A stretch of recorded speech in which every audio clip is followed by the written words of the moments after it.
செய்திக்கு ஆதாரமாக நாம் வாசிக்க வேண்டிய வேத பகுதி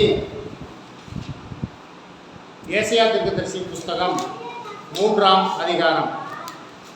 ஏசாயா தீர்க்கதரிசி புஸ்தகம் 3ஆம் அதிகாரம் 16, 17 வசனங்களை நாம் வாசிக்க இருக்கிறோம். பின்னும் கர்த்தர் சொல்லுகிறதாவது சீயோன் குமாரத்திகள் அகந்தையாயிருந்து கழுத்தை நெரித்து நடந்து கண்களால் மறைத்து பார்த்து பொய்யாரமாய் நடந்து தங்கள் கால்களால் சிலம்பு ஒழிக்க திரிகிறார்கள். ஆதலால் ஆண்டவர் சீயோன் குமாரத்திகளின் உச்சந்தலையை மொட்டையாக்குவார். கர்த்தர்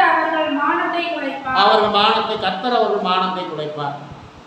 நாம் வாசித்திருக்கிற இந்த திருவசனத்தின் மூலம் கர்த்தர் நம்மோடு பேசும்படியாக நாமத்தில் இருக்கிற என்னுடைய மகன் ஜான் பீட்டர் அவர்கள் செபிப்பார்கள்.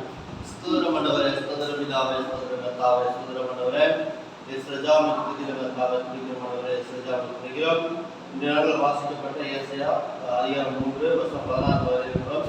இந்த திருவசனத்துல இந்த வசனத்துல இடைப்படுகிற அப்பனே ஏசாயாவுக்கு இருக்கிற வசனத்தில் உள்ள மறைபொருளையும் ரகசியத்தையும் காண்பித்து எங்கள் வாழ்க்கை பந்திக்கு உறுதுணையாக எல்லா பிள்ளைகளும் பேசுகிறோம். இயேசு கிறிஸ்துவின் நல்லபிதாவே ஆமென். கர்த்தருடைய நாமம் மகிமைப்படட்டும். இந்த நாளிலும் நாம் வாசித்த திருவசனம் ஏசாயா தீர்க்கதரிசி புஸ்தகம் 3ஆம் அதிகாரம் 16, 17 வசனங்கள் இப்படியாக சொல்லுகிறது. குறிப்பாக நான் இந்த செய்திக்கு போவதற்கு முன்பாக நான் சில காரியங்களை ஒரு இடத்துல நான் சொல்லிவிடுகிறேன். குறிப்பாக இந்த காரியம் குறிப்பாக சவுதி சகாய ராணிக்கு பொருந்தாது. ஏன்னா நீங்கள் வந்திருக்கும் போது இந்த மாதிரி காரியங்களை ஏன்னா நீங்கள் வருவீங்கிறது எனக்கு தெரியாது. இது சில காரியங்கள் இங்கே உங்களுக்கு அது எங்களை குறித்து நீங்கள் பேசுகிறாங்கன்னு நீங்கள் நினைத்து கொள்ளக்கூடாது. அதுக்காக நான் முன்னாடியே உங்கள்கிட்ட நான் சொல்லிடுறேன். கர்த்தருக்கு ஸ்தோத்திரம். இது இந்த செய்தி பொதுவானது, கர்த்தருடைய பிள்ளைகள் அறிந்து கொள்ள வேண்டும் என்பதற்காக இந்த செய்தி. குறிப்பாக பாருங்கள், 2 வாரத்துக்கு முன்பாக ஒரு செய்தி நாங்கள் வெளியிட்டிருந்தோம். கிறிஸ்தவர்கள் மற்றவர்களுக்கு என்ன செய்யக்கூடாது, இடரல் உண்டாக்கக்கூடாது. அப்படின்னா என்ன செய்யணும்? இடரல்னா என்னது? தவறி போகும், மற்ற ஜனங்கள் தவறி போகிற மாதிரி காரியங்களை செய்யக்கூடாது. அதான் கிறிஸ்தவம். கிறிஸ்தவம் என்பது மற்றவர்களுக்கு முன்மாதிரியாக இருக்கணும். மற்றவர்களுக்கு முன்மாதிரியாக இருக்கணும். குறிப்பாக பார்த்தீங்கன்னா இந்திய தேசத்தில், குறிப்பாக தமிழ்நாட்டில், பொதுவாகவே உலகம் எங்கும் கிறிஸ்தவர்கள் மேலே ஒரு நல்ல மதிப்பும் ஒரு மரியாதையும் என்றும் இருக்கிறது. தெரியுமா உங்களுக்கு? ஒரு சிலர் வருகிறேன் அடிக்கிறேன், அது அப்புறம். ஆனால் கிறிஸ்தவர்கள் என்றாலே ஒரு மதிப்பும் மரியாதையும் இருக்கிறது. எதில் தெரியுமா? கிறிஸ்தவர்கள் இரக்கம் உள்ளவர்கள், அவர்கள் நன்மை செய்கிறவர்கள், பிறருக்கு உதவி செய்கிறவர்கள் என்கிற ஒரு நல்ல ஒரு எண்ணம் இந்த உலக மக்கள் மத்தியிலையும் இன்னைக்கு இருக்கு. ஒரு சிலர் எதிர்க்கிறேன், அது இருந்து போகும். ஆனால் இன்றும் நீங்கள் கிறிஸ்துவை அறியாத ஒரு சில பகுதியில் இயேசு கிறிஸ்துவை நீங்கள் அறிவிக்க போனால் அவ்வளவு வரவேற்பார்கள், கவனமாய் கேட்பார்கள். காரணம், கிறிஸ்தவர்கள் என்றால் ஒரு நல்லவர்கள் என்பதை. ஏன்னா கிறிஸ்தவ எங்கேயும் யாரும் எதிர்த்து சண்டை போடல. அடித்தா கூட அடி வாங்குற கிறிஸ்தவன் இருக்கேன், அடி கொடுக்குற கிறிஸ்தவன் இருக்கேன், அது அப்புறம் சரி. கர்த்தருக்கு ஸ்தோத்திரம். ஆகவே கர்த்தருடைய பிள்ளைகள் சிலர் இப்போ நாங்கள் சொல்லியிருந்தோம், நீங்கள் இடரலை உண்டாக்காதீங்கன்னு சொல்லி செய்தி எழுதி பண்ணியிருந்தோம். பாருங்கள், அந்த செய்தி வெளியிட்டோன்னா இதற்கு ஏற்றார் போல ஒரு செய்தியை வேறொரு வழி வெளியிட்டிருந்தார், இடரலை உண்டாக்குற மாதிரி. இப்போ நம்ம அவங்களுக்காக இதை நம்ம பதில சொல்லலாம். நம்ம கிறிஸ்தவ ஜனங்கள் இதை அறிந்து கொள்ள வேண்டும். கிறிஸ்தவ ஜனங்கள் இதை அறிந்து கொள்ள வேண்டும். இந்த வசனம் சொல்லுது, என்ன வாசிங்க? 16 வாசிங்க. பின்னும் கர்த்தர் சொல்லுகிறதாவது சீயோன் குமாரத்திகள் அகந்தையாய் இருந்து. போதும். சீயோன் குமாரத்திகள்னா யார் முதல்ல? சீயோன் குமாரத்திகள்னா யார்? சீயோன்னா எது? குமாரத்திகள்னா யாரு? எருசலேமை. வேதத்தின்படி எருசலேமை குறிக்கிறது. எருசலேமையில இருக்க 4 மலைகளில் மொத்தம் 7 மலை இடமும் இருக்காமா எருசலேமை சுற்றி. அதில் ஒரு மலை தான் சீயோன்கிறது. அது உயர்ந்த இடம். எருசலேமிலே அது ஒரு உயர்ந்த இடம். அது சீயோன். சீயோன் கோட்டை. அதை தாவீது பிடித்து அங்கே தன்னுடைய இடத்தை, அவருடைய தங்கியிருக்கும் இடத்தை அங்கே அமைத்தார் என்று வேதாகமம் சொல்லுகிறது. இன்னொரு கருத்து என்னன்னா, சீயோன் என்பது சபையை குறிக்கிறது. சீயோன் என்பது சபையை குறிக்கிறது. அப்ப குமாரத்திகள்னா யாரு? சபையில இருக்கிறவங்க. நீங்க நல்லா புரிஞ்சுக்கணும். சீயோன் என்பது சபை. சீயோன் குமாரத்திகள்னா சபையில இருக்கிறவங்க. குமாரன் குமாரத்திகள். இங்க என்ன சொல்லுது? பின்னும் கர்த்தர் சொல்லுகிறதாவது சீயோன் குமாரத்திகள் அகந்தையா இருந்து. அது என்ன அகந்தன்னா என்னது சொல்லுங்க. ஈகோ.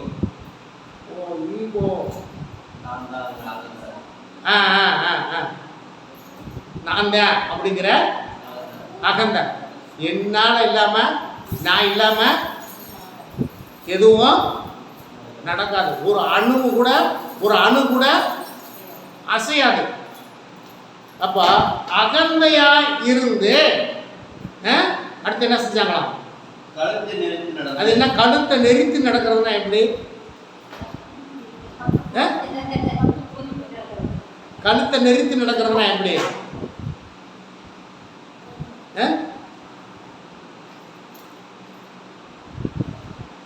அகந்தையாய் இருந்து கழுத்தை நெறித்து நடந்து கண்களால் மறுட்டி பார்த்து. அது கண்களால் மறுட்டி பார்க்கறதுனா எப்படி? மிரட்டி பார்க்கறது. இவங்களாம் யாரா? சீயோன் குமாரத்திகள். சரி, வாச கீழே வாச்சா தெரியும். இந்த ஒய்யாரமாய் நடக்கிறது எப்படி தெரியுமா? ஒய்யாரமா நடக்கிறதுனா என்னது? பார்த்ததுல யாரும் பேசல் சோழம் நடந்து வருவாங்க, பார்த்துருக்கீங்களா? பார்த்ததுல அப்படிங்களா? யாரும் பார்த்ததுல பேசல் சோழ டிவியில் பேசல் சோழ ஆடை அலங்கார போட்டியில் அப்படி நடந்து வருவாங்க ஒய்யாரமா. பார்த்ததில்ல? பார்த்துருப்பீங்க. பார்த்தோன்னு சொன்னாங்க, நீங்கள் இதெல்லாம் பார்த்துக்கிட்டு இருக்கீங்க அப்படின்னு கேட்டீங்கன்ட்டு பார்க்கல. ரெண்டும் ஒன்று தானே. நியூஸில் பார்த்தா என்ன, அதில் ஒய்யாரமாய் நடந்து வருவார்கள். அந்த செருப்பில் அந்த பின்னாடி அந்த குதிகால் மட்டும் 1/2 அடி இருக்கும். அப்புறம் ட்ரெஸ் எல்லாம் அதை நம்ம சொல்ல வேண்டாம். ட்ரெஸ் எல்லாம் அழகு போட்டி, ஆடை அலங்கார போட்டி, இது வருவாங்க. அப்படி ஒய்யாரமாக நடந்து வருவாங்க. அதான் ஒய்யாரமாக நடக்கிறது. அப்புறம் தங்களுடைய கால்களில் சிலம்பு ஒலிக்க திரிகிறார்கள். அது என்ன சிலம்புன்னா என்னது? கொலுசு. இவங்கெல்லாம் யாராமா? யாராவங்கெல்லாம்? சீயோன் குமாரத்திகளும். கீழே வாசிங்க. ஆண்டவர் சீயோன் குமாரத்திகளின் உச்சங்களை மொட்டையாக்குவார். இந்த சீயோன் குமாரத்திகள் இது பூரா இருக்கக்கூடாது. இந்த 16வது வசனம் சொல்லப்பட்டது பூரா சீயோன் குமாரத்திகிட்ட இருக்கக்கூடாது. இருந்தா என்ன செய்வாரு? ஆனால் ஆண்டவர் சீயோன் குமாரத்திகளின் உச்சந்தலையை மொட்டையாக்குவார். ஓ, அதனால முன்னாடி சொல்றாங்களோ. மொட்டையாக்குவார். கர்த்தர் அவர்கள் மானத்தை குலைக்குவார். அப்ப 16வது வசனத்தின்படி சீயோன் குமாரத்திகள் அங்க சொல்லப்பட்ட காரியத்தின்படி இருக்கக்கூடாது. கீழே வாசிங்க. அந்நாளிலே ஆண்டவர் அவர்களுடைய ஆபரணங்களாகிய சிலம்புகளையும் சுட்டிகளையும் பிறை சிந்தாக்குகளையும் ஆரங்களையும் அஸ்தக்கடகங்களையும் தலைமுக்காடுகளையும் சிரபூசணங்களையும் பாதசரங்களையும் மார்க்கச்சைகளையும் சுகந்த பரணிகளையும் தாயத்துகளையும் மோதிரங்களையும் மூக்குத்திகளையும் வினோத வஸ்திரங்களையும் சால்வைகளையும் ஓர்வைகளையும் குப்பிகளையும் கண்ணாடிகளையும் சல்லாக்களையும் உள்ளாக்களையும் துப்பட்டாக்களையும் உரிந்து போடுவார். நான் சீயோன் குமாரத்தியா இருக்கிறேன்னு சொல்லிட்டு நானும் சீயோன் குமாரத்தி தான் என்று சொல்லிக்கொண்டு கழுத்தை நெரித்து நடந்து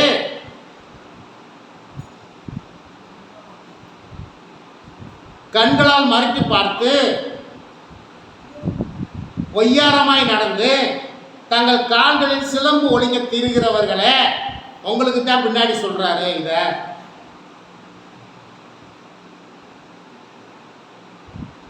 இப்படிலாம் சீயோன் குமாரத்தி இருக்கக்கூடாது, இருந்தா அவங்க தலையை நான் மொட்டையாக்குவேன்னு சொல்லி ஆண்டவர் சொல்லுகிறார். சரி, என்னதே செய்யணும்? பழைய ஏற்பாட்டின் காலத்துல ஆண்டவர் சில பழைய ஏற்பாட்டின் காலத்தினுடைய மக்களுக்கு சில நிபந்தனைகளை கட்டளைகளை வைத்தார். அதையெல்லாம் இவங்க செய்யவே இல்லை. செய்யாத நிமித்தம் தான் கர்த்தர் இந்த காரியத்தை இங்கே ஏசாயா மூலமாக சொல்லுகிறார். பழைய ஏற்பாட்டின் சனங்களுக்கும் சொல்றாரு, புதிய ஏற்பாட்டின் சபை மக்களுக்கும் சொல்லுகிறார். வாசிங்க, புதிய ஏற்பாட்டின் விசுவாசியே, நீயும் சீயோன் குமாரத்தி தான். ஆகவே நீயும் அப்படி இருக்க கூடாது. எப்படி இருக்க கூடாது. இருந்தால் என்ன செய்வார்? இங்கே என்ன சொல்கிறாரோ அதையும் செய்வார். வாசிங்க, ஒரு காரியத்தை நீங்கள் தெரிஞ்சுங்கள். எசேக்கியேல் தீர்க்கதரிசி புஸ்தகம் 16ஆம் அதிகாரத்துக்கு வாங்க. எசேக்கியேல் தீர்க்கதரிசி புஸ்தகம் 16ஆம் அதிகாரத்துக்கு வாங்க. வந்துட்டு அதில் 9-10 வாசி. நான் உன்னை ஜலத்தினால் முழுக்காட்டி உன்னை ரத்தமர ஸ்நானம் பண்ணிவிட்டு உனக்கு எண்ணெய் பூசி. இது என்னன்னு புரியுதா உங்களுக்கு? புதிய ஏற்பாட்டின் விசுவாசியே, நான் உன்னை ஜலத்தினால் முழுக்காட்டி உனக்கு ஞான ஸ்நானம் பண்ணி உன்னை ரத்தமர ஸ்நானம் பண்ணிவிட்டு உனக்கு எண்ணெய் பூசி உன்னை அபிஷேகித்து சித்திர தையலாடையை உனக்கு உடுத்தி சாயம் தீர்த்த பாதரட்சைகளை கலர் கலரா செருப்பு பாதரட்சைகளை உனக்கு தரித்து கட்ட மெல்லிய புடவையையும் மூடிக்கொள்ள பட்டு சால்வையையும் உனக்கு கொடுத்து உன்னை ஆபரணங்களால் அலங்கரித்து உன் கைகளிலே கடகங்களையும் உன் கழுத்திலே சரப்பணியையும் போட்டு உன் நெற்றியிலே நெற்றி பட்டயத்தையும் உன் காதுகளில் காதணியையும் தலையின் மேல் சிங்காரமான கிரீடத்தையும் தரித்தேன். இவ்விதமாய் பொன்னினாலும் வெள்ளினாலும் நீ அலங்கரிக்கப்பட்டாய். உன் உடுப்பு மெல்லிய புடவையையும் பட்டும் சித்திர தையாடையுமாய் இருந்தது. மெல்லிய மாவையும் தேனையும் நெய்யையும் சாப்பிட்டாய். நீ மிகவும் அழகுள்ளவளாகி ராஜ்யத்தை சுதந்திரிக்கும் சாக்கியத்தை பெற்றாய். உன் அழகினாலே உன் கீர்த்தி புரஜாதிகளுக்குள்ளே பிரசித்தமாயிற்று. நான் உன்மேல் வைத்த மகிமையினாலே அது குறைவற்றதாய் இருந்தது என்று ஆண்டவர் சொல்லுகிறார். இப்ப பாருங்க, ஆண்டவர் எல்லாத்தையும் கொடுத்தாரு, இஸ்ரவேல் ஜனங்களுக்கு எல்லாத்தையும் கொடுத்தாரு. இவங்க சொல்றதெல்லாம் எகிப்துல இருந்து கிளம்பி வரும்போது எகிப்து ஜனங்கள்கிட்ட நீங்க பொன் உடைமைகளையும் வெள்ளி உடைமைகளையும் காதனைகளையும் மூக்குத்தியையும் எல்லாத்தையும் கேட்டு வாங்கன்னு ஆண்டவர் சொன்னாரு. அதெல்லாம் எதுக்கு கேட்டு வாங்க சொன்னாரு? நாங்கள் எங்கள் காதுகளை பூட்டிக்க தானே, ஏன் பூட்டக்கூடாதுன்னு சொல்றீங்க? காலில் போட்டுக்கத்தானே, மூக்கில் மாட்டிக்கத்தானே கொடுத்தார் ஆண்டவர். அதெல்லாம் கேட்க சொன்னார், வாங்க சொன்னார். ஆனால் இங்கே என்ன நடந்தது? நான் வாசி பார்க்கல. ஐயோவென்றால் இல்லை பார்க்கல, அதுக்கு வாசிப்பான். உன் வஸ்திரங்களில் சிலவற்றை எடுத்து பலவர்ண ஜோடிப்பான மேடைகளை உனக்கு உண்டாக்கி அவைகளின் மேல் வேசித்தனம் பண்ணினாய். அவைகளின் மேல் வேசித்தனம். என்ன வேசித்தனம் தெரியுதா உங்களுக்கு? இவங்களுக்கு கொடுத்ததுலேருந்து எடுத்து மேடைகளை உண்டாக்கி பலவண்ணமான வஸ்திரமான கூடாரம் போட்டு அங்கே என்ன வேசித்தனம் பண்ணாங்க தெரியுமா? விக்கிரக ஆராதனை பண்ணினார்கள். அப்ப ஆண்டவர் எதுக்காக கொடுத்தாரு? உன்னை அலங்கரிக்கத்தானே கொடுத்தாரு. இவங்க என்ன பண்ணாங்க? விக்கிரக ஆராதனை பண்ணினார்கள் அந்த பொருளை கொண்டு. வாசிக்கல. அப்படிப்பட்ட காரியங்கள் ஒரு காலம் சம்பவித்ததும் இல்லை. அப்படிப்பட்ட காரியம் ஒரு காலம் சம்பவிப்பதும் இல்லை. நான் உனக்கு கொடுத்த என் பொன்னும் என் வெள்ளியுமான உன் சிங்கார ஆபரணங்களை நீ உன் சிங்காரமான ஆபரணங்களை எடுத்து உனக்கு ஆண் சுரூபங்களை உண்டாக்கி அவைகளோட வேசித்தனம் பண்ணி ஆண்டவர் கொடுத்தாரு. வாங்க சொன்னார் எகிப்துல. இவனுக்கு எல்லாம் நீ போட்டுக்கணும்னு சொன்னாரு. இவன் இப்ப என்ன பண்ணிட்டு அதை எடுத்து விக்கிரகங்களை உண்டு பண்ணினான்.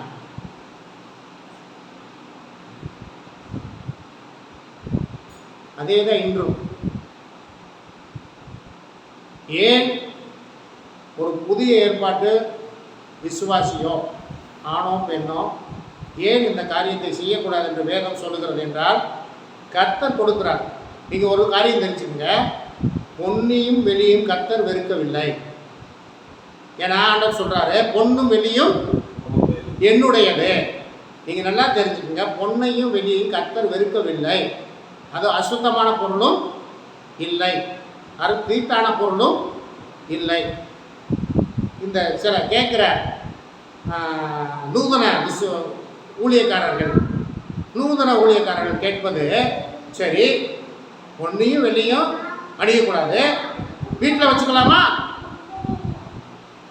உடைய யார் வீட்டில் வைக்க வேணாம்னு சொல்லி யார் சொன்னது? அவங்க கேட்குற கேள்வி. பணத்தை நிறைய சேர்த்து வச்சுக்கலாமா? யார் உடைய சேர்த்து வைக்க சொன்னது? யார் சேர்த்து வைக்க வேணாம்னு யார் சொன்னது?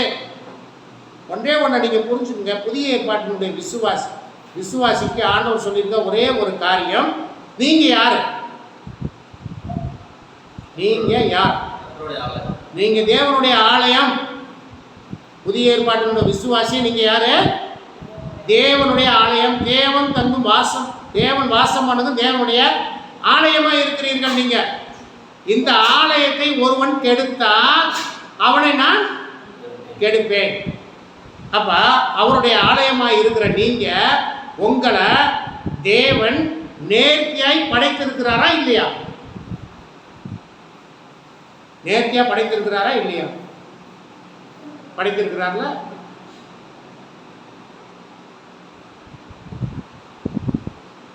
இந்த தேவனுடைய ஆலயத்துல எக்ஸ்ட்ரா ஃபிட்டிங் பண்ண சொன்னது யார்? தேவனுடைய ஆலயத்தை கெடுக்க சொன்னது யார்? கோச்சுக்கிறாங்க யாரும்? யார்? மூக்கில் எதுக்கு ஓட்டை? மூக்கில் எதுக்கு 2 ஓட்டை? சுவாசிப்பதற்காக, மூச்சு விடுவதற்காக மூக்கில் ஓட்டை. 2 கண்ணில் ஓட்டை இருக்குது, பார்க்கறதுக்கு, காதில் கேட்கறதுக்கு, அப்புறம் இன்னும் யூரின் போகிறதுக்கு, வெளியே போகிறதுக்கு, எல்லாத்துக்கும் அதனுடைய இடத்துல அதுக்கான உறுப்புகளை ஆண்டவர் உருவாக்கியிருக்காரா இல்லையா? சரி, நீ வந்துட்டு காதில் மூக்கில் எதையாவது போட்டு தான் இருக்கணும்னா என்ன பண்ணியிருப்பாரு? ஒரு ஓட்டையை போட்டிருப்பாரா இல்லையா?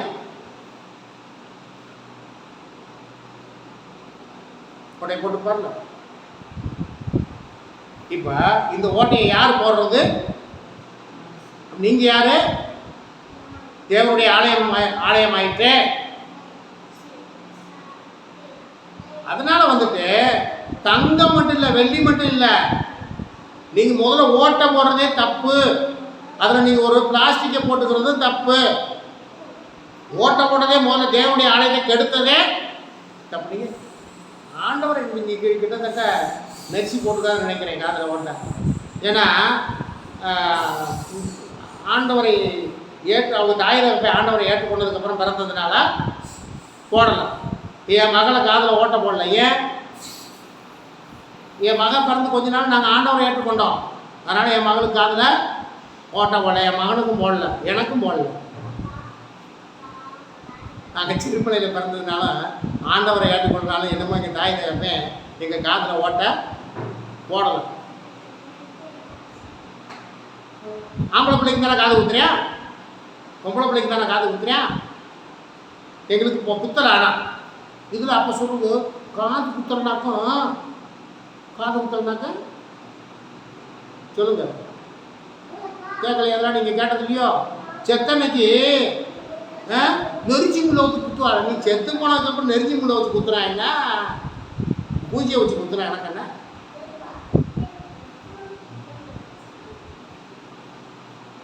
ஆகவே நீங்கள் ஒன்றே ஒன்று புரிந்து கொள்ளுங்க. நீங்கள் ஒரு காலத்தில் பழைய ஏற்பாட்டின் காலத்தில் இப்போ நம்ம பணம் எதில் இருக்குது? நம்ம உபயோகப்படுத்துகிற பணம் எதில் இருக்கிறது? பேப்பரு. அப்புறம் இல்லை, நீங்கள் பயன்படுத்துகிற பணம் எந்த மெட்டீரியலில் இருக்குது? இரும்பு, சில்வரு, பித்தாளை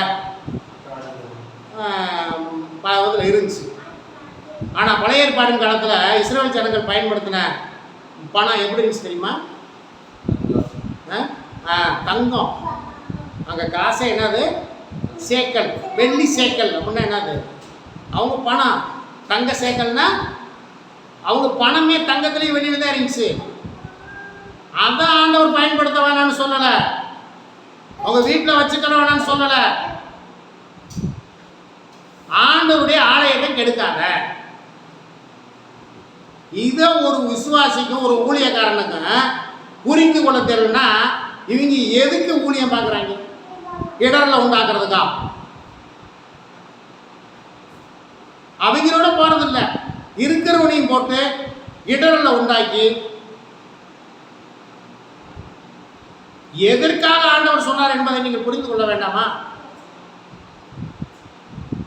கர்த்தருக்கு ஸ்தோத்திரம். வாசிக்கல அப்படியே 18 வாசிப்பா. உன் சித்திர தையலாடைகளை எடுத்து உன் சித்திர தையலாடையை எடுத்து அவைகளை மூடி என் எண்ணெயையும் என் தூபவர்க்கத்தையும் அவைகளுக்கு படைத்து நான் உனக்கு கொடுத்த என் அப்பத்தையும் நீ சாப்பிடும்படி உனக்கு கொடுத்த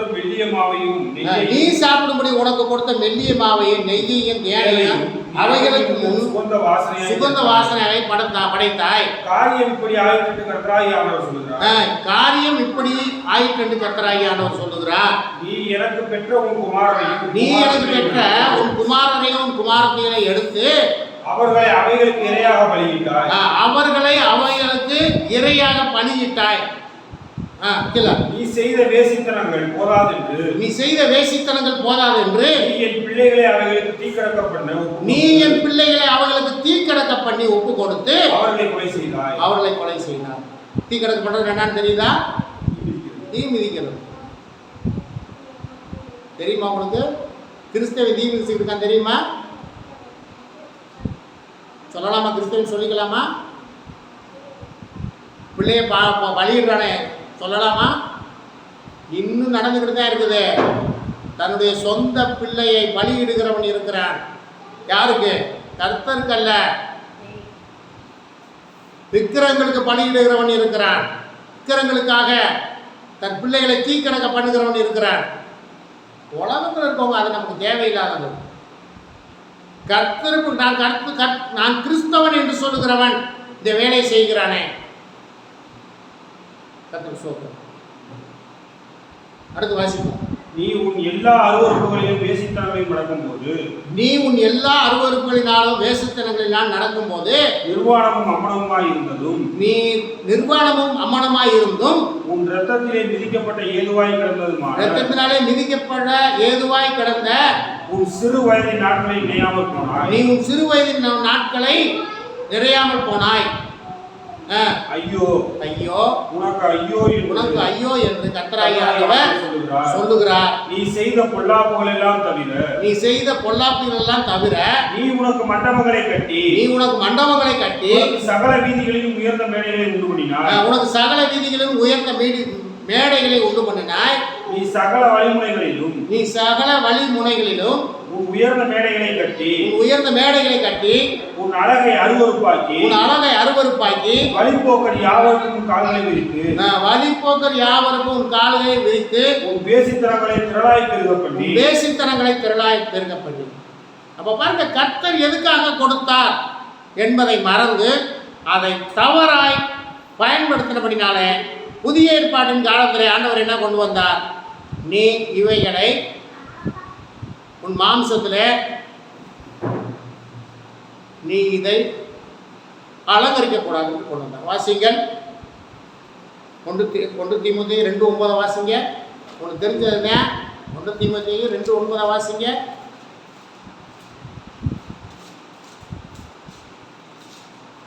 அதனாலதான் புதிய ஏற்பாட்டை என்ன கொண்டு வந்தாரு?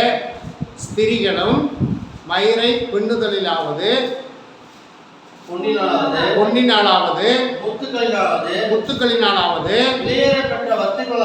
விலையேறப்பட்ட வஸ்திரத்தினாலாவது தங்களை அலங்கரியாமல். இப்ப என்ன செய்யணுமாமா? மயிரை பின்னுதலிலாவது. இப்ப இவன் கேட்கிறேன், இந்த நூதன ஊழியக்காரன் கேட்கிறேன், அப்ப மயிரையும் பின்னக்கூடாதுல்ல? மயிரை எதுக்கு பின்றோம்? இப்ப நம்ம தமிழ்நாட்டு கலாச்சாரத்தின்படி மயிரை எதற்காக பின்னுகிறோம்? நம்ம மயிரை பின்னி எங்க போட்டிருக்கீங்க? மயிரை பின்னி பின்னாடி போட்டிருக்கீங்க. அதுக்கு பேர் என்ன? இது உங்களுடைய தலைமயிரை நீங்கள் ஒழுங்குபடுத்துவது. சரி, 10 இடத்துல சடை போட்டு இப்படி இது பண்ணியிருந்தா சடையா பின்னி அப்படி பின்னாடி அலங்காரம் பண்ண, அதுக்கு பேர் என்னது? அது ஸ்ட்ரெயின் பண்ணுறது, அது அலங்கரிப்பு.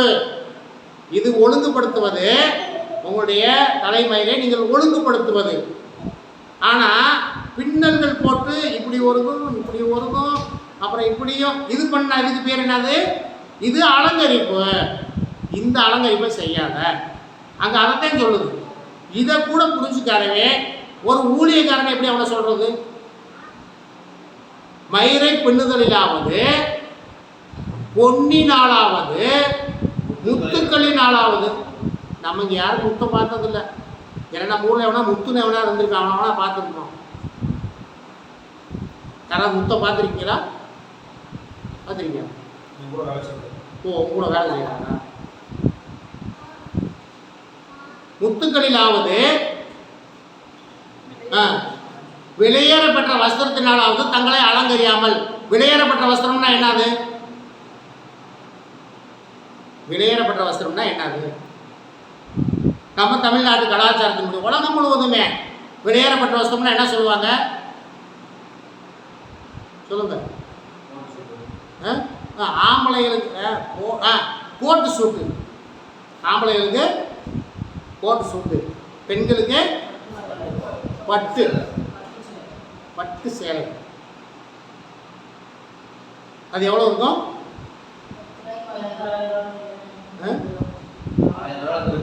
1000 ரூபாய் இருந்திருக்கு. 1 லட்ச ரூபாய்க்கு, 2 லட்ச ரூபாய், 10 லட்ச ரூபாய்க்கு கூட இருக்கலாம். இந்த வஸ்திரம் வேண்டாம். இந்த வஸ்திரத்தை இப்படி ஒரு ஒரு ஒரு பேச்சுக்கு சொல்கிறேன். ஒரு 10 லட்ச ரூபாய்க்கு பட்டு சேலை கட்டிட்டு ஒரு விசேஷத்துக்கு போனால் எப்படி நடப்பீங்க? எப்படி நடப்பீங்க? காலத்துக்கு கீழே கொடுத்துடக்கூடாதுங்கிறதுக்காக அதில் கீழே ஒரு கொலுசு, தங்க கொலுசு போட்டு நல்லா இங்கே ஆரம்பித்து ஒரு 10 ஓட்டையை போட்டு 10 இடத்துல போட்டு கழுத்து ஒடிகிற அளவுக்கு போட்டு மூக்கில் மூச்சு விட முடியாத அளவுக்கு போட்டு ஒரு விசேஷ வீட்டுக்கு போனால் எப்படி நடப்பாங்க? நம்மள்ட யாருமே இல்லை இங்கே நடக்கிறதுக்கு முதல்ல இருக்கா? இந்த நூதன ஊழியக்காரன் கேட்குறாங்க, வீட்டில் தங்கத்தை மட்டும் வச்சுக்கலாமா? யாரா வச்சிருக்கிறது? எங்கள் வீட்டில் கடுகளவு தங்கம் கூட கிடையாதுடா. தங்கம் கிடையாது, வெள்ளியும் கிடையாது. எங்கள் வீட்டில் எவ்வளவு இல்லை, கடுகளவு தங்கம் கூட எங்கள் வீட்டில் கிடையாது. ஏன்னா நான் என்ன செய்வேன், இருக்கிறதுக்கு கொண்டு விற்று போடுவேன். தங்கம் இருந்தாவே விற்று போடுவேன். வெள்ளியும் கிடையாது, தங்கமும் கிடையாது, வெள்ளியும் கிடையாது. ஏன் தெரியுமா? நான் இப்போ உங்கள்கிட்ட ஒரு கேள்வி கேட்குறேன், நீங்கள் அதை கரெக்டாக பதில் சொல்லணும். தங்கம் பெரிதா, கர்த்தருடைய வார்த்தை பெரியதா? சாலமன் சொல்ல மாட்டாங்க. தங்கம் பெருசா, கர்த்தருடைய வார்த்தை பெரியதா? அப்புறம் நீ எதுக்கு பேசுற?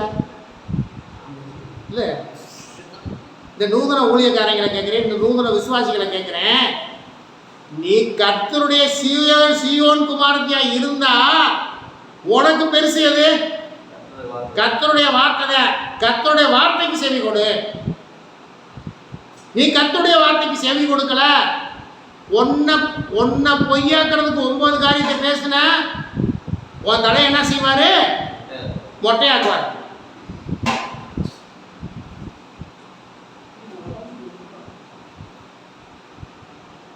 வஸ்திரமும் அப்படித்தான். நமக்கு தகுதியான வஸ்திரத்தை உடுத்தணும். இந்தியாவில் நம்முடைய என்ன சொல்றது, கிளைமேட் நமக்கு எப்படி இருக்கு? இந்தியாவில் வெயில் அதிகமாக இருக்கு. இந்தியாவில் வெயில் அதிகம் தானே. கோட் எதுக்குன்னு கேட்குறேன் நான். கோட் எதுக்குன்னு கேட்குறேன். இங்கிலாந்தில் இருக்கிறவன் அவன் மணி பிரதேசத்தில் இருக்கிறேன், அவன் கோட்டு போடுறேன். மணி பிரதேசத்தில் இருக்கிறவன் கோட்டு போடுறேன், ரைட்டு. உனக்கு என்ன இங்கே புழுங்கி இருக்கிறதுக்கு உனக்கு என்ன கோட்டு வேண்டிட்டுன்னு கேட்குறேன். உயர்ந்த வஸ்திரம், ஒரு தரமான கோட்டு, ஒரு கோட் சூட்னா எவ்வளோ ஆகும் தெரியுமா? தரமானதுன்னா எவ்வளோ இருக்கும்? 10,000 ரூபாய்க்கு மேலே. என் 10,000 ரூபாய்க்கு ஒரு கோட்டு சூட்டு வாங்கணும் தானே, வாங்கி நீங்கள் போட்டு போனீங்கன்னா இந்த கோட்டு சூட்டு போகிறோம்னா ஒரு விசேஷத்துக்கு போனால் எப்படி நடப்பேன்? எப்படி நடப்பேன்? ஒரு ஷூ மாட்டி ஒரு கோட்டு சூட்டு போட்டு எங்கேருந்து வந்து இறங்கி வந்த மாதிரி நடப்பேன். விண்வெளியிலேருந்து வந்த மாதிரி நடப்பேன்.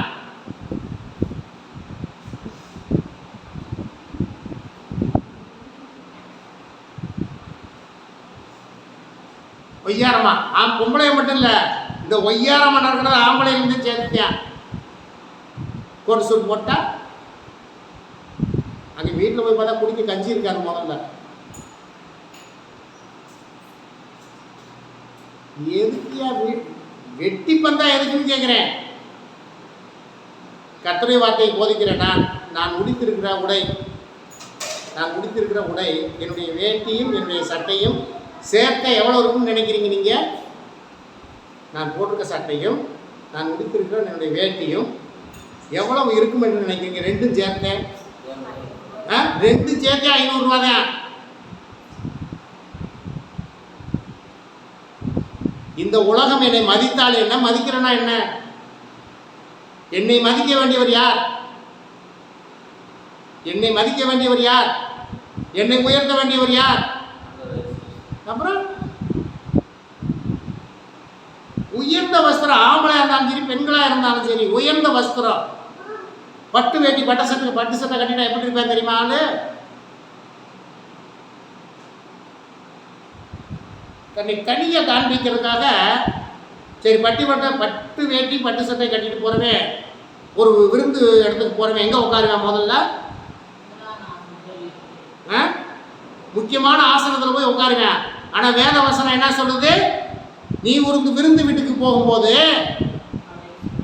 உயர்ந்த ஸ்தானத்தில் போய் அந்த இதில் போய் உட்காராத, ஆசனத்தில் நீ உட்காராத. ஒன்னிலும் உயர்ந்தவன் ஒருவன் வா போய் சொல்லுவேன், நீ எந்த அங்கே உட்கார்ந்து சொல்லுவியா, உனக்கு அவமானமாக போகும். அதனால் நீ போய் தரையிலே அமர்ந்தேன்னு சொல்லுது. பட்டு வெட்டியும் பட்டு சட்டையும் கோட்டு சுட்டு போய் தரையில் உட்காருவானா? ஏன் ஆண்டவர் சொல்லுகிறார்?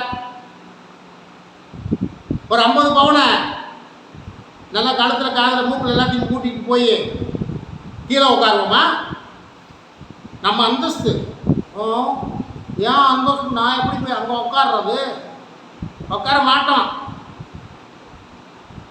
இதெல்லாம் வேணாம், தாழ்மை வேணும்னு ஆண்டவர் சொல்றார். 10வது வசனத்தை வாசிங்களே. 10 தகுதியான வஸ்திரத்தினாலும் 1 தீமோத்தேயு 2:10 தகுதியான வஸ்திரம்னா என்னது? தகுதியான வஸ்திரம்னா என்னது?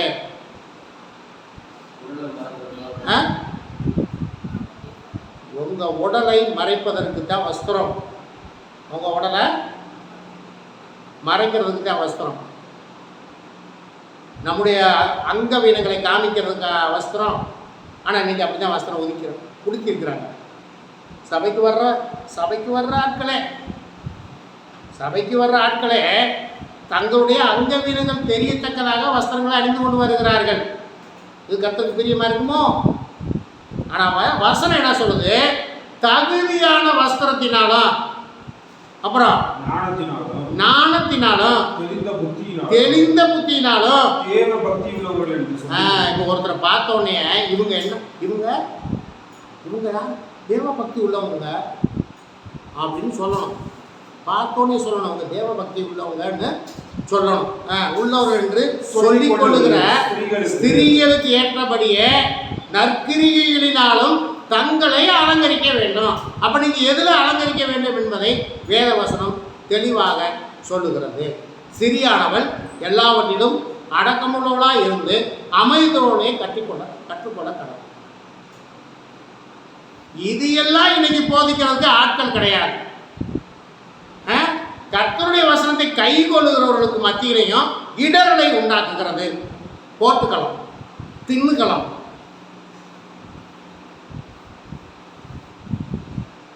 உனக்கு போட ஆசையாக இருந்தால் போட்டுட்டு போங்கிறேன், உனக்கு திங்கிறதுக்கு ஆசையாக இருந்தால் தின்னுட்டு போங்கிறேன். கர்த்தருடைய நாளிலே உங்கள் பொண்ணும் பொண்ணையும் உங்களை காப்பாற்றுமோ? கர்த்தருடைய நாளில், கர்த்தருடைய வருகையில் உங்களுடைய பொண்ணும் உங்கள் வெள்ளியும் உங்களை காப்பாற்றுமா? காப்பாற்றாது. அப்போ எது உங்களை காப்பாற்றும்? கர்த்தருடைய வார்த்தையின்படி நடந்தால் அது உங்களை காப்பாற்றும். ஆகவே கர்த்தருடைய பிள்ளைகளை, நீங்கள் ஒன்றே ஒரு காரியத்தை மட்டும் கடைசியாக நான் சொல்லி முடிக்க விரும்புகிறேன். நீங்கள் தேவனுடைய ஆலயம் என்பதை மட்டும் நீங்கள் மறந்துவிட வேண்டாம். இந்த தேவனுடைய ஆலயத்தை ஒருவன் கெடுத்தால் நான் அவனை கெடுப்பேன். ஒரு காரியம் பாருங்க, இப்போ எங்கள் வீட்டுக்காரமா எதுவும் நகையெல்லாம் ஒன்றும் அணியவில்லை. இப்போ மெர்சி அணியலை. இப்போ இவங்களை சில பேர் பார்த்துட்டு எங்கேயாவது கிளம்புறாங்கன்னு வச்சுக்கோமே,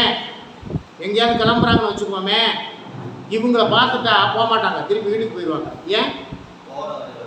போகிற காரியம் விளங்காதா?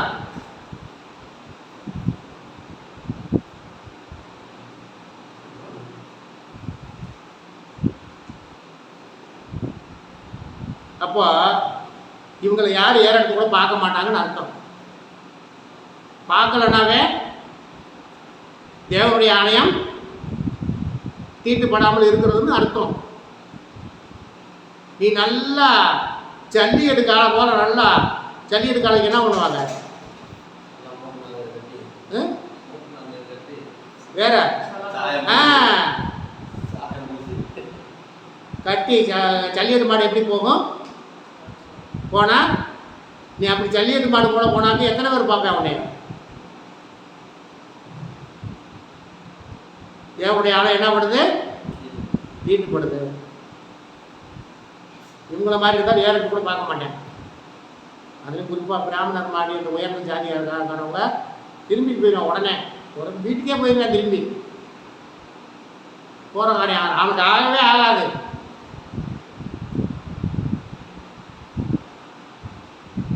தேவனுடைய அழைப்பு தீட்டுப்படக்கூடாது.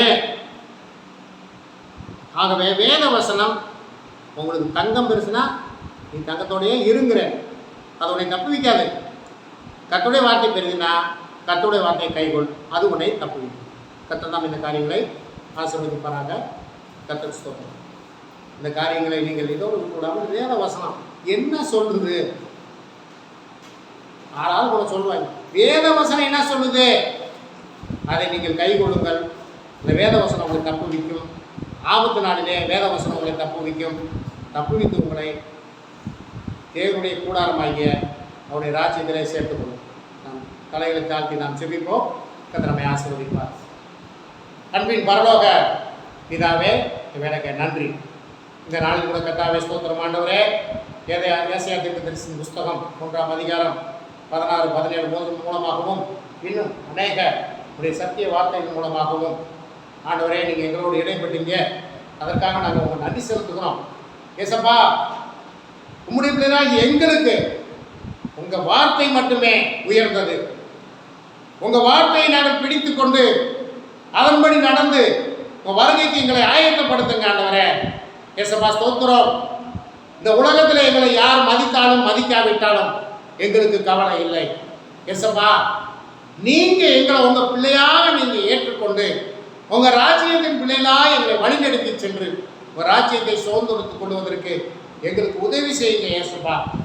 எங்களுடைய ஆசையும் எங்களுடைய பற்றும் எங்களுடைய காரியங்கள் எல்லாம் உலகத்தின் மேல் இராதபடிக்கு, இந்த அழிந்து போகிற உலக பொருட்கள் மேல் இல்லாதபடிக்கு ஏசப்பா எல்லாம் உங்கள் மேலேயே சார்ந்திருக்க, உங்கள் வார்த்தையை சார்ந்திருக்க எங்களுக்கு உதவி செய்யுங்க ஆண்டவரே. பொண்ணும் வெளியும் எங்களை தப்பி வைக்காத ஆண்டவரே, எங்களை தப்பி வைப்பது உங்கள் வார்த்தை மட்டுமே. உங்கள் வார்த்தையின்படி நாங்கள் நடந்திருப்போமானால் நாங்கள் தப்பி வைக்கப்படுவோம் என்பதை நாங்கள் அறிந்திருக்கிறோம் ஏசப்பா. எங்களை அதன்படி எங்களை வழிநடத்தி செல்லுங்க. உங்கள் வேத வசனத்தின் வெளிச்சத்திலும் ஆண்டவரே, உங்கள் வேத வசனத்தின் ஆண்டவரே வழியிலையும் எங்களை வழிநடத்தி செல்லுங்க. இன்று நான் இதை கேட்ட ஆண்டவரே ஸ்தோத்திரம் கர்த்தாவே, உங்களுடைய பிள்ளைகள் அனைவரையும் ஆசீர்வதித்து தகப்பனே ஆண்டவரே, உங்களுடைய வாழ்க்கையிலே ஆண்டவரே உயர்வை கட்டளையிடுங்க. குறிப்பாக ஆண்டவரே ஆவிக்குரிய ஜீவித்தில் அதிகமாய் வளர்ந்து உங்களுக்கு என்று நல்ல கனிகளை கொடுக்க ஏசப்பா நீங்கள் உதவி செய்யுங்க தகப்பனே. வந்திருக்கிறவங்க மக்கள் ஒவ்வொருவரையும் ஆசீர்வதிங்க, ஒவ்வொருவரையும் பலப்படுத்துங்க, நல்ல சுகபலனை கட்டளையிடுங்க, பாதுகாப்பை கட்டளையிடுங்க, தேவைகளை கட்ட சந்திங்க. ஒவ்வொரு குடும்பத்திலும் அப்பமும் தண்ணீரும் குறைவில்லாமல் கிடைக்க ஏசப்பா நீங்கள் உதவி செய்யுங்க. உங்கள் கரம் பிள்ளைகளோடு எப்பொழுதும் கூட இருக்கட்டும். வருகிற நாட்களிலே பிள்ளைகள் நன்மையான காரியங்களை பெற்று உங்கள் நாமத்தை அநேகருக்கு சாட்சியாக சொல்ல, அநேகருக்கு சாட்சியாக நிற்க ஏசப்பா நீங்கள் உதவி செய்யுங்க. அவங்க நாமம் மட்டும் மையப்படட்டும். இதோடு இல்லாமல் ஆண்டவரே, இந்த யூடியூப் மூலமாக இந்த வசனங்கள் கடந்து சென்று அநேகருக்கு ஆண்டவரே ஸ்தோத்திரம் உங்களுடைய வார்த்தை உணர்த்துங்கப்பா. அப்பா ஸ்தோத்திரம் ஆண்டவரே, அநேகர் ஆசீர்வதிக்கப்படணும். வருகிற நாட்கள் இந்த இடத்துல அநேக ஜனங்கள் கூடி வந்து உங்களை தொழுது கொள்ளணும், அவன் நாம மகிமைப்படணும். ஆண்டவரே, எங்களை ஆண்டவரே உங்கள் பாத்திரை தாழ்த்தி ஒப்புவிக்கிறோம். இயேசு கிறிஸ்துவின் நாமத்தினாலே ஜெபிக்கிறோம் எங்கள் ஜீவனுள்ள நல்ல பிதாவே, ஆமென். என் ஆத்மாவே கர்த்தர் ஸ்தோத்திரி, என் முழு உள்ளமே பரிசுத்த நாமத்தை ஸ்தோத்திரி. என் ஆத்மாவே கர்த்தர் ஸ்தோத்திரி, கர்த்தர் செய்த சகல உபகாரங்களையும் மறவாதே, ஆமென். நம்முடைய தேவனாகிய பிதாவாகிய தேவனுடைய அன்பும் கர்த்தராகிய இயேசு கிறிஸ்துவின் கிருபையும் பரிசுத்த ஆவியானவருடைய அந்நியமும் கர்த்தருடைய வார்த்தையை கேட்ட கர்த்தருடைய நம்மோடும் உலகத்தில் உள்ள எல்லா பரிசுத்தவான்களோடும் இன்றும் என்றும் சதா காலம் நிலைத்திருப்பதாக, ஆமென். அல்லேலூயா, அல்லேலூயா, அல்லேலூயா. கர்த்தர் தாமே உங்களை நிறைய ஆசீர்வதிப்பாராக. கர்த்தருக்கு ஸ்தோத்திரம்.